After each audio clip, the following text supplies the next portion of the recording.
Bismillahirrahmanirrahim. Assalamualaikum warahmatullahi wabarakatuh. Jumpa lagi kita dalam channel saya. Hari ini hari Selasa 23. Alhamdulillah. 23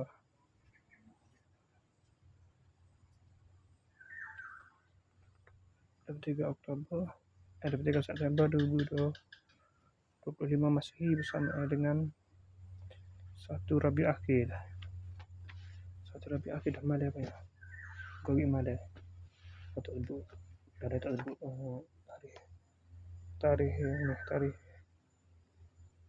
tarikh hijrah tak sebut.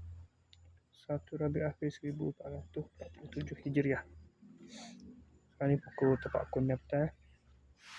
Untuk video kat masa ni saya nak review barang sampai pada pukul 1.55 petang tadi. Tengah hari tadi. Barang pertama minyak budak piring ni. 17.9 mana ada. Hidayah Stroller. Jalan Petang Selatan, Kalideras, Kecamatan Kelaskos, Jakarta, Daerah Khusus Ibu Kota.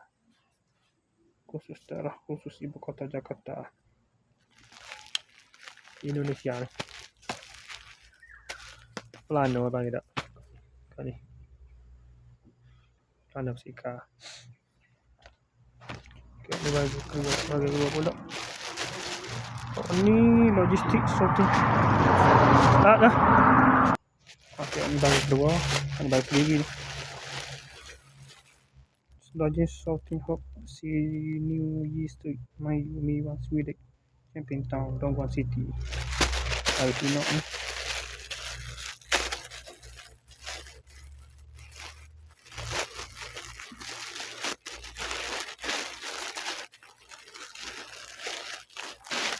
Okay, 5M. Zenitsu 5M. Zenitsu tak? Apa? Sanjiro 5M. Okay, sekadar itu saja. Assalamualaikum, jumpa lagi. Bye.